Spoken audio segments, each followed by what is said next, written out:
देश सेवा और विकास के लक्ष्य के साथ नए भारत के निर्माण के लिए समर्पित भाजपा के स्थापना दिवस पर हार्दिक शुभकामनाएं। देश के यशस्वी पीएम नरेंद्र मोदी के नेतृत्व में लोकसभा एवं राज्यसभा से ऐतिहासिक वक्फ संशोधन बिल पास होने पर मुख्य अतिथि डुमरियागंज के लोकप्रिय सांसद जगदम्बिका पाल का लोहिया कला भवन में आयोजित भव्य और जोरदार स्वागत अभिनंदन हुआ। सिद्धार्थ नगर से नफीस सलमान की रिपोर्ट। स्थापना दिवस के 45 वर्ष पूर्ण होने के बाद 46वें वर्ष में हम लोग प्रवेश किए हैं। अपनी भारतीय जनता पार्टी अपने जनपद ही नहीं पूरे देश के अंदर उत्साह मना रही है, स्थापना दिवस मना रही है। और आज एक ऐतिहासिक दिन है हम लोगों के लिए कि जो हम सभी के अपने माननीय लोकप्रिय सांसद जगदम्बिका पाल जी हैं, इनके नेतृत्व में वक्फ बिल का जो बिल आया वक्फ बोर्ड का, वो संसद के अंदर पास हुआ। पास होने के बाद कानून बना आज, उसके बाद पहला आगमन था जनपद में। पूरे कार्यकर्ताओं के अंदर उल्लास था, जोश था, जुनून था। आपका स्वागत करने के लिए कार्यकर्ता हमारे जनपद के एकत्रित होकर के इनका बहुत हर्षोल्लास से इनका स्वागत किए हैं। आज मैं अपने तरफ से, अपने भारतीय जनता पार्टी के एक कार्यकर्ताओं की तरफ से माननीय सांसद जगदम्बिका पाल जी का स्वागत अभिनंदन करते हैं, वंदन करते हैं। और आज रामनवमी के इस पावन पर्व पर पूरे जनपदवासियों को भी हार्दिक शुभकामनाएं देते हैं। बहुत बहुत धन्यवाद। सिद्धार्थनगर में आज भारतीय जनता पार्टी के 46वें स्थापना दिवस पे आयोजित जनपद से कार्यकर्ताओं के बीच में हमने संकल्प लिया कि जिस भारतीय जनता पार्टी को जनसंघ के रूप में 21 अक्टूबर 1951 में स्थापना स्वनामधन श्यामा प्रसाद मुखर्जी ने किया था, उस समय राष्ट्रीय एकता और जम्मू कश्मीर भारत का अभिन्न अंग है, इसको लेकर के स्थापना हुई थी। आज खुशी है कि जब भारत में नरेंद्र मोदी के नेतृत्व में सरकार बनी तो आर्टिकल 370 35A को समाप्त करके जम्मू कश्मीर को भारत का अभिन्न अंग बनाया गया और जम्मू कश्मीर का भारत का अभिन्न अंग आज है। भारत की पार्लियामेंट से पास किए हुए सभी कानून आज लागू हो रहा है। ये Bharatiya Janata party with the difference है, अन्य पार्टियों से भिन्न है, इसलिए कि भारतीय जनता पार्टी अपने सिद्धांतों पे चलती है, विचारों पे। इसने कभी समझौता नहीं किया। आपातकाल के बाद जनसंघ जब जनता पार्टी का गठन हुआ, लेकिन जब जनता पार्टी में विचारों की बात आई, उस समय फैसला किया कि हम कभी सिद्धांतों से समझौता नहीं करेंगे और अलग हो गए। और अलग होने के बाद 6 अप्रैल 1980 को भाजपा अटल बिहारी वाजपेयी जी की अध्यक्षता में स्थापित हुई और आज 2025 में जब हम 45 साल पूरे कर चुके, 46वां हम स्थापना दिवस मना रहे हैं, तो विश्व की सबसे बड़ी पार्टी और देश के अधिकांश राज्यों में न केवल केंद्र में भाजपा की सरकार है, राज्यों में है, चाहे उत्तर प्रदेश हो, चाहे 13-14 और राज्यों में और तमाम सहयोगी दलों के। सर, वक्फ बिल पहले लोकसभा में पारित हुआ, फिर राज्यसभा, अब राष्ट्रपति की भी मंजूरी मिल गई। निश्चित तौर से राष्ट्रपति की मंजूरी मिलने के बाद अब ये देश का कानून बन गया, ये लॉ ऑफ द लैंड बन गया है।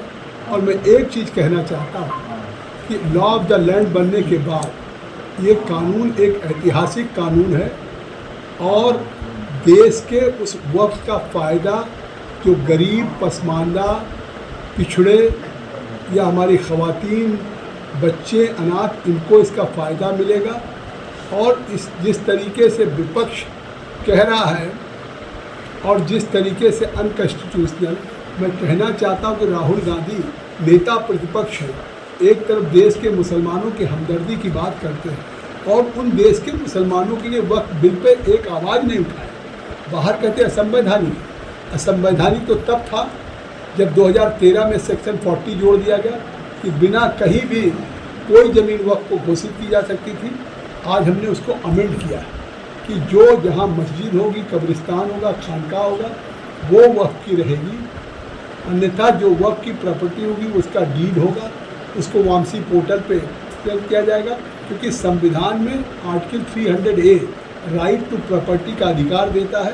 किसी की प्रॉपर्टी इस तरीके से नहीं कि गवर्नमेंट ऑफ इंडिया में दिल्ली में ब्रिटिशर्स ने 123 प्रॉपर्टी म्यूटियन जोन में राजधानी बनाने के लिए दिया और 1970 में इसको दिल्ली वक्फ बोर्ड ने वक्फ की घोषित कर दिया। तो आज ये वक्त नहीं है, इस वक्त में अब वक्फ बोर्ड में पसमानदा मुसलमान, पिछड़े मुसलमानों का, 2 महिलाओं का, इनका प्रतिनिधित्व मैंडेटरी होगा। अभी तक वक्त में केवल सर एक आखिरी सवाल, वक्फ बिल का मामला सड़क से सुप्रीम कोर्ट तक पहुंच गया है। आपने देखा कि कोई देश का मुसलमान उनके साथ नहीं। पूरे देश में उन्होंने ईद के दिन, अलविदा नमाज के दिन, जिस तरह से all India Muslim personal law board ने काली पट्टी बांधने के लिए कहा। मैं एक बात कहना चाहता हूँ, अभी तक बड़े से बड़े आंदोलन हुए हैं, लेकिन कभी अल्पसंख्यकों के मुसलमानों के मस्जिदों का इस्तेमाल नहीं हुआ, क्योंकि मस्जिद तो पाक रमज़ान का महीना होता है। 1 महीना रोजे रखते हैं और लोग तरावी करते हैं, माफ़ी तराफ़ी कोई जाने गुनाह हो, और अल्लाह की बारगाह में जाके नमाज पढ़ते हैं।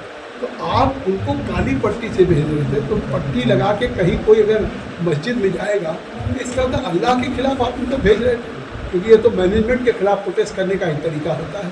तो उन्होंने मस्जिद को भी, उन्होंने ईदगाह को भी इबादत गाह नहीं रहने दिया, उन्होंने सियासत गाह बना दिया। सर इसके पहले भी अमेंडमेंट हो चुका है 1995 में और 2013 में, लेकिन इस बार जब अमेंडमेंट हुआ तो इतनी हाय तौबा क्यों? क्या मुख्य कारण? आप ठीक कह रहे हैं। 1995 और 2013 में हुआ, जिसमें अनलिमिटेड पावर दे दिए गए वक्फ बोर्ड को, जो संविधान से ऊपर होगा। और जब आज संविधान सम्मत संशोधन हो रहा है, तो जिन लोगों का वक्फ की प्रॉपर्टी पे कब्जा है, जो उसको बेच रहे खुद बोर्ड, क्योंकि कोई वक्फ कोई हिंदू नहीं बेच रहा, कोई सरकार नहीं बेच रही, जो मुतवल्ली है, केयरटेकर है, वक्फ बोर्ड के अहलकार है, वही बेच रहे हैं। तो वही लोग आंदोलन कराने की कोशिश। मैं कह रहा हूँ कि आज वेस्ट बंगाल में आज भगवान राम का जन्म है, चैत्र माह में नवमी को जन्म हुआ था, पारंपरिक जुलूस हमेशा निकलता है, उस पर प्रतिबंध लगा दिया ममता बनर्जी की सरकार। इसका मतलब है ममता बनर्जी कांग्रेस समाजवादी मुसलमान को वोट बैंक समझती है, और वो तुष्टीकरण की पराकाष्ठा। आज तो हाई कोर्ट ने अनुमति दिया है, तब वेस्ट बंगाल में हमारी भगवान राम की शोभा यात्रा निकल रही है। तो आज अगर ये कांग्रेस पार्टी या सपा, ममता इस तरह के तुष्टीकरण कर रहे हैं, मनमोहन सिंह जी कहते हैं अल्पसंख्यकों का पहला हक बनता है, तो ये राइट टू इक्वलिटी खिलाफ है। इस जो पहले 1995 2013 आप जो कह रहे हैं कि अमेंडमेंट हुआ तो हाई तो वकील, उसमें आर्टिकल 14 का उल्लंघन था, आर्टिकल 15 का था, आर्टिकल 21 का था, आर्टिकल 25 का, आर्टिकल 300A का, इतने अनुच्छेद का उल्लंघन था। और आज इसको नरेंद्र मोदी जी ने उस संविधान को किसी भी कानून से ऊपर है, क्योंकि संविधान से देश गवर्न होता है और ये संविधान सम्मत है। कोर्ट में जाए, कोर्ट में बिल्कुल जाए, लेकिन कोर्ट में जाए, हाई कोर्ट, सुप्रीम कोर्ट जाए, वो फैसला करेगा सबको मान्य है। क्यों प्रवोक कर रहे हैं, क्यों प्रोटेस्ट कर रहे हैं, क्यों आंदोलन की तैयारी कर रहे हैं? जैसे CA में किया था, 3 तलाक में किया था, आर्टिकल 370 35A में किया था, लेकिन सबके परिणाम सुखद आए हैं। इसके परिणाम सर एक सवाल हो, एक टेंडेंसी है भारतीय राजनीति की अक्सर जो है धर्म और जात के नाम पर जो है वोट बैंक की राजनीति करते हैं, लेकिन आपकी सरकार जब से आई है तब से तमाम सेंसिटिव मामले को जो कलिष्ठ है उनको छुआ और अंजाम तक पहुंचाया। क्या आपको वोट बैंक की राजनीति नहीं समझ? एक लाइन में कह सकता हूँ, नरेंद्र मोदी जी की सरकार चलाने का, दीनदयाल उपाध्याय के अंत्योदय का, सबका साथ, सबका विकास, सबका विश्वास, सबका। देश विदेश की तमाम खबरों के लिए सब्सक्राइब करें NKP न्यूज़। जीत सच की।